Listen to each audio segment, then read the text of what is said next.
Bismillahirrahmanirrahim. Assalamualaikum teman-teman. Berjumpa lagi untuk kita mengelaborasi tema tentang strategi komunikasi.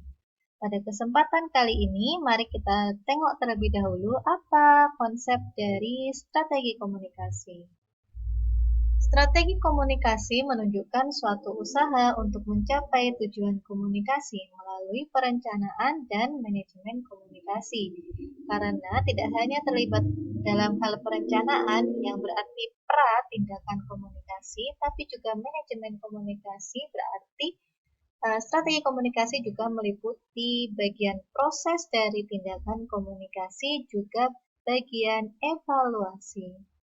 Karena tadi disebutkan bahwa strategi komunikasi adalah suatu usaha untuk mencapai tujuan komunikasi, maka kita lihat terlebih dahulu apa saja tujuan-tujuan komunikasi itu. Secara umum, tujuan komunikasi ada tiga. Yang pertama untuk secure understanding, mendapatkan pemahaman bersama. Jadi bagaimana caranya komunikator membuat komunikan mendapatkan pemahaman yang sama terkait informasi yang dipertukarkan.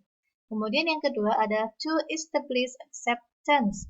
Jadi ini sudah masuk pada tahap membangun relasi karena establish acceptance berarti membangun penerimaan.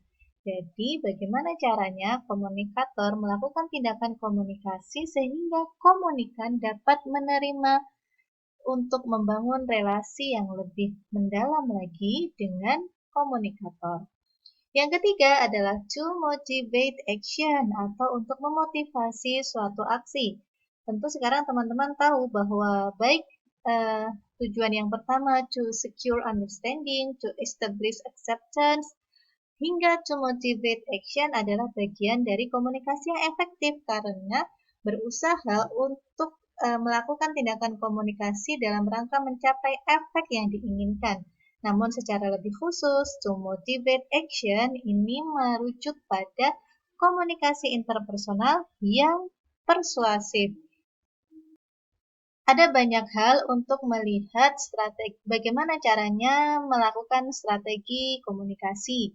Secara umum, kita bisa melakukan perencanaan komunikasi, bahkan evaluasinya melalui komponen-komponen komunikasi. Salah satunya, komponen komunikasi ini dapat dilihat dari model komunikasi yang disampaikan oleh Harold Laswell. Tentu yang sudah disempurnakan ya.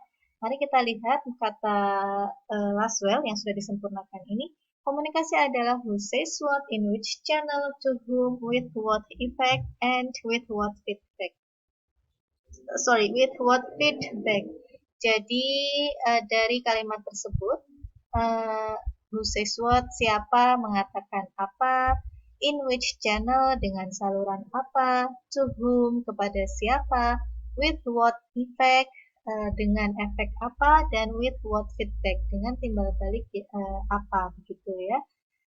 Dari susunan kalimat tersebut kita bisa menganalisis bahwa ada 6 komponen komunikasi. Yang pertama adalah who atau sender, pengirim, atau juga disebut sebagai komunikator. Berikutnya ada says what, ini merujuk pada pesan atau konten komunikasi. Berikutnya adalah in which channel, ini merujuk pada komponen saluran atau media. To whom merujuk pada penerima atau komunikan. Kemudian with what effect merujuk pada dampak, dan with what feedback ini merujuk pada timbal balik. Nah, teman-teman, secara umum kalau kita ingin berbicara dengan seseorang, berbicara sendiri itu berarti mengatakan sesuatu. Meskipun demikian, kita sebaiknya mengobservasi perencanaan atau tindakan komunikasi yang akan dilakukan secara keseluruhan. Artinya, berbicaranya tidak hanya bertumpu pada aspek pesan saja, tapi juga meliputi aspek-aspek yang lain. Dengan kata lain, kita tidak boleh hanya sekedar bicara, tapi juga melihat who, siapa saya. Misalnya, apakah saya punya kapabilitas untuk membicarakan tema atau topik yang akan diperbincangkan. Kemudian says what, tentang bagaimana cara mengatakannya.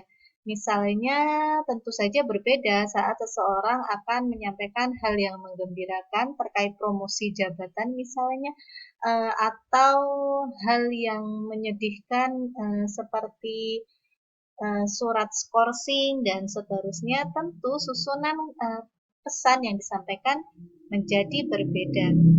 Berikutnya adalah in which channel, terkait saluran yang akan digunakan. Apakah pesan yang akan disampaikan itu membutuhkan saluran atau media? Kalau tidak perlu media, tentu komponen channel ini tidak masuk dalam pertimbangan yang mendalam. To whom?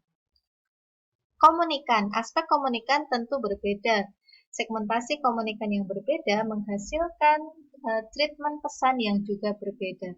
Bayangkan teman-teman akan menagih misalnya pekerjaan dari teman yang laki-laki dan teman yang perempuan. Barangkali dari sisi ini saja teman-teman sudah akan membuat cara bertutur yang berbeda. Itu karena kita memperhatikan siapa yang akan diajak bicara. Secara umum, to whom, audience, komunikan, resipien ini bisa kita petakan dari sisi demografis ini seperti jenis kelamin, tingkat pendidikan, tingkat penghasilan, dan seterusnya. Kemudian ada psikografis, ini terkait dengan hal-hal yang sifatnya psikologis ya, seperti selera berbusana, kemudian hobi, dan seterusnya. Kemudian ada geografis, ini terkait dengan kondisi tempat tinggal atau tempat bekerja, bisa dibedakan seperti pedesaan, perkotaan, pinggiran. Kemudian ada media yang digunakan. Misalnya milenial mungkin akan jauh lebih akrab dengan Instagram yang penuh dengan visual, sementara orang-orang zaman saya barangkali lebih akrab dengan Facebook yang jauh lebih deskriptif dengan banyaknya susunan kata-kata daripada gambar-gambar yang maupun video yang dihasilkan. Berikutnya adalah efek. Saat kita akan melakukan tindakan komunikasi, kita juga harus melihat apakah efeknya bisa sampai kepada tujuan yang kita inginkan atau tidak. Berikutnya, kita juga mempertimbangkan efek feedback. Apakah efek tadi hanya sampai pada sisi kognitif atau pikiran, atau juga menyentuh sisi afektif atau perasaan, dan tentu kalau mengharapkan feedback, harapannya adalah pesan yang disampaikan itu mampu menghasilkan timbal balik atau tindakan yang diharapkan. Di sini kita bisa melakukan verification research atau penelitian verifikatif, tentunya sederhana ya karena ini sifatnya interpersonal. Misalnya teman-teman akan melakukan interview kerja, kemudian sudah menyiapkan says what-nya, pesannya, mulai menyiapkan dari pertanyaan-pertanyaan yang umum biasanya akan ditanyakan dalam wawancara seperti ceritakan diri Anda, tell me about yourself misalnya. Selalu teman-teman menyiapkan pengetahuan terkait visi misi perusahaan yang akan dituju. Teman-teman juga melakukan observasi sebagai bagian dari penelitian verifikatif untuk mencari tahu biasanya siapa para interviewer atau yang akan mewawancara dari pihak perusahaan, apakah itu dari pihak pimpinan atau dari pihak human resource development-nya ya, bagian sumber daya manusianya. Begitu juga kita bisa melakukan penelitian verifikatif pada aspek-aspek maupun atau komponen-komponen komunikasi lainnya yang terlibat dalam komunikasi interpersonal yang kita jalankan. Kita bisa melakukan analisis kerja untuk mengevaluasi, maksudnya apakah tindakan komunikasi yang kita lakukan itu sudah tepat dan mencapai tujuan atau belum. Kalau misalnya tidak mencapai tujuan yang diinginkan, tentu kita bisa menganalisis rangkaian proses-proses komunikasi yang kita lakukan.